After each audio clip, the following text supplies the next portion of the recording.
इसमें एक और भी इसमें इंपॉर्टेंट है, 20% का नियम आता है एक, आगे आएगा। 20% का नियम ये कहता है कि एक चेन से दूसरी चेन में जो ऊर्जा ट्रांसफर होती है वो केवल 20% ही हो पाती है। जैसे वो खरगोश ने प्लांट को खाया, उसने प्लांट को जितना कंज्यूम किया उसका केवल 20% जो है वो आगे, सॉरी 20 नहीं, 10%। 10% का नियम है वो, 10% का नियम, करेक्ट, 20 नहीं है, 10। खरगोश ने जितना कंज्यूम किया उसका केवल 10% खरगोश में आएगा। हाँ, हाँ बिल्कुल, 1942 में दिया था ओडम ने इसे। और फिर मान लो खरगोश को शेर ने खाया, तो जितना उसने खाया उसका केवल 10% उसमें कंज्यूम वो कर पाएगा, बाकी सब वेस्ट के रूप में चला जाएगा। तो 10% का नियम ये कहता है कि इस पूरे जियो केमिकल साइकिल में, जियो बायोकेमिकल साइकिल, वैसे शॉर्ट में जियो केमिकल साइकिल कह देते हैं, इसमें 10% ऊर्जा ही अगली पीढ़ी में संचरित होती है, नेक्स्ट चेन में चली जाती है, बाकी सब ट्रांसफर होती रहती है। हम लोग भी जो खाना खाते हैं उसका 10% ही ऊर्जा में कन्वर्ट हो पाता है, बाकी सब वेस्ट के रूप में चला जाता है। तो ये सब जियोकेमिकल साइकिल है, यही एनर्जी कंपोनेंट्स है। एनवायरनमेंट में आएगा, इकोलॉजी में आएगा ये। ठीक है, ये सब ह्यूमन एनवायरनमेंट रिलेशनशिप के बारे में पढ़ते हैं, तो आप हेडिंग इसमें डाल लीजिए, ह्यूमन एनवायरनमेंट रिलेशनशिप। ठीक है, या मानव पर्यावरण सह संबंध, ये हम लोगों का अब हेडिंग है। देखो इसमें कोई खास बात नहीं है। इसमें केवल हम लोगों को ये देखना है कि ह्यूमन डेवलपमेंट का जब प्रोसेस शुरू हुआ, मानव विकास की जब प्रक्रिया शुरू हुई, तो मानव के पर्यावरण के साथ संबंधों में किस तरीके से बदलाव आया। इससे हमें ये पता चलेगा कि आगे हम लोग क्या कर रहे हैं, मतलब हम लोग ह्यूमन जो है इस समय, जिसे हम लोग टेक्निकल या टेक्नोलॉजिकल ह्यूमन कहते हैं, वो किस तरीके से आगे बढ़ रहा है और आगे उसकी भूमिका क्या है ना, इससे ये पता चलेगा। देखो सबसे शुरुआत में जो ह्यूमन था उसका जीवन हंटिंग के ऊपर निर्भर था। हंटिंग करता था और हंटिंग करके भोजन इकट्ठा कर लेता था, अपना काम चलाता था। इसलिए वो कोई बहुत ज्यादा इंटरवेंशन नहीं कर रहा था एनवायरनमेंट में, कोई बहुत हस्तक्षेप उसका नहीं था। इसलिए वो भी एनवायरनमेंट का एक हिस्सा था, जैसे बाकी एनिमल्स एनवायरनमेंट का एक हिस्सा थे, वैसे ही ह्यूमन भी एनवायरनमेंट का एक हिस्सा था। It was a factor. ठीक है, लेकिन उसके बाद ह्यूमन ने क्या किया, अगले स्टेज में जब डेवलपमेंट हुई तो उसने पशुपालन की शुरुआत की, खेती करनी भी, पशुपालन की शुरुआत की सबसे पहले। तो नोमैडिक लाइफ उसने जीनी जो थी वो शुरू की।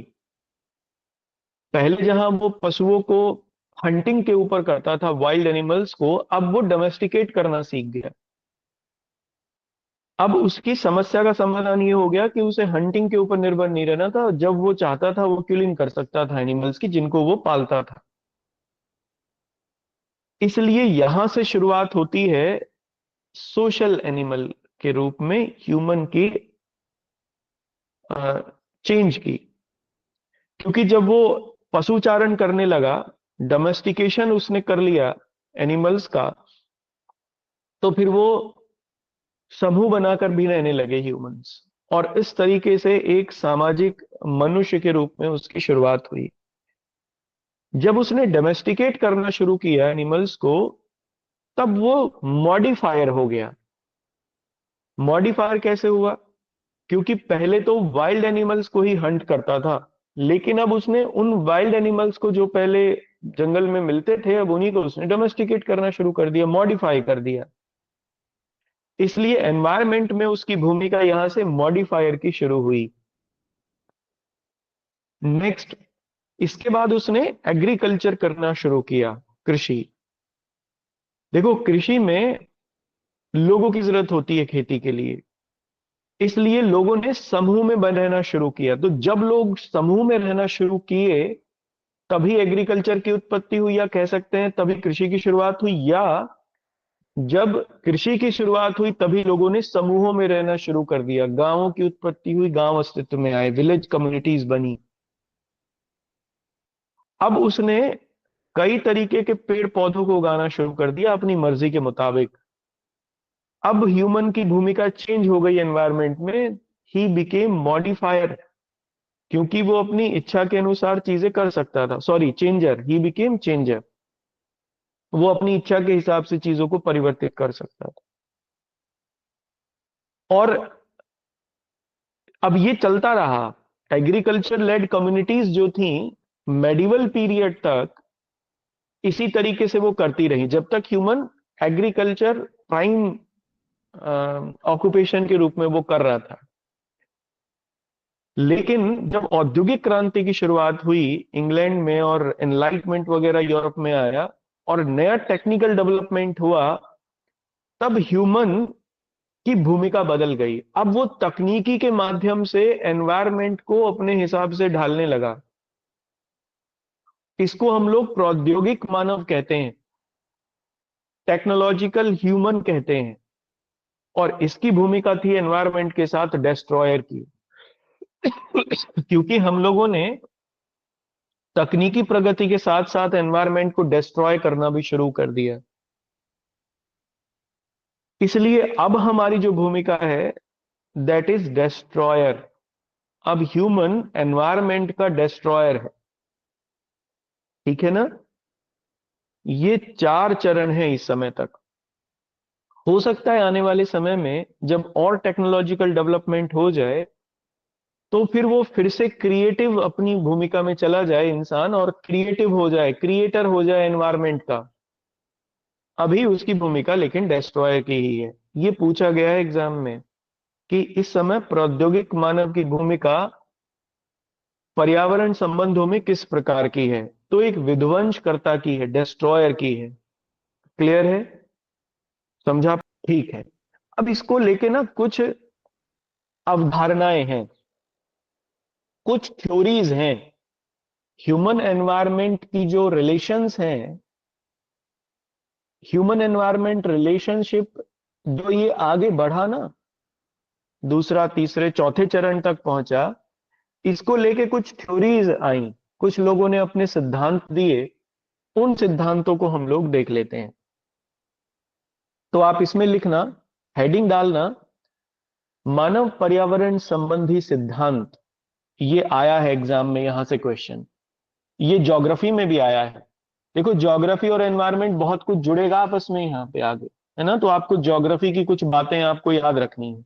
बॉटनी भी जुड़ेगी इसमें, उसको हम लोग देख लेंगे। ह्यूमन एनवायरनमेंट अप्रोच या ह्यूमन एनवायरनमेंट थ्योरीज, हिंदी में लिखिए मानव पर्यावरण संबंधी सिद्धांत। मानव पर्यावरण संबंधी सिद्धांत। ठीक है?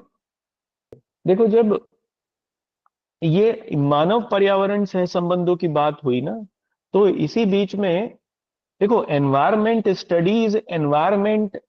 स्टडीज के रूप में कन्वर्ट हुई जब औद्योगिक क्रांति की शुरुआत हो गई, और औद्योगिक क्रांति के जो नकारात्मक प्रभाव हैं लोगों की लाइफ में देखने को मिले, इंडस्ट्रियल रिवॉल्यूशन के नेगेटिव इफेक्ट्स।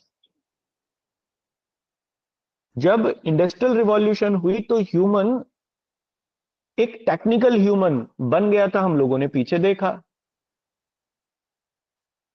ह्यूमन ये समझने लगा था अपने आप को कि वो जो चाहे वो कर सकता है। ये फैक्ट है, क्योंकि उस समय उसी तरीके के साइंटिफिक डेवलपमेंट हो रहे थे। वो ये कह ही रहा था। सोच ही रहा था। इसलिए जब साइंस की प्रगति हुई और विशेष तौर पर 20वीं शताब्दी में साइंस ने सबसे ज्यादा तरक्की की, वर्ल्ड वॉर फर्स्ट के समय का जो टाइम था, that was most prominent time in the development of the history of science. तो ह्यूमन ये समझने लगा कि वो एनवायरनमेंट को चेंज कर सकता है। तो एक अवधारणा बनी, एक सिद्धांत बना, जिसे हम लोग नियतिवादी अवधारणा कहते हैं। इसे ज्योग्राफी में भी आती है ये, और ये साइंस में भी आती है, एनवायरनमेंट में भी आती है। डिटर्मिनिस्ट अप्रोच कहते हैं इसे, या नियतिवादी अवधारणा, या नियतिवाद कहते हैं इसे। ये कुछ वैज्ञानिक थे जिनमें हम्बोल्ट है ना, बहुत प्रसिद्ध वैज्ञानिक थे, डॉक्टर हम्बोल्ट। कॉर्ल रिटर, जिन्होंने रिटर स्केल बनाया था भूकंपों को मापने के लिए। और रेटजेल, है ना, ये तीन चार लोग ऐसे थे जिन्होंने इस अप्रोच को जन्म दिया। उन्होंने ये कहा कि मानव जीवन जो है वो प्रकृति पर निर्भर है, एनवायर जो नेचर है उसके ऊपर निर्भर है। प्रकृति ने मनुष्य को बनाया है, मनुष्य ने प्रकृति को नहीं बनाया।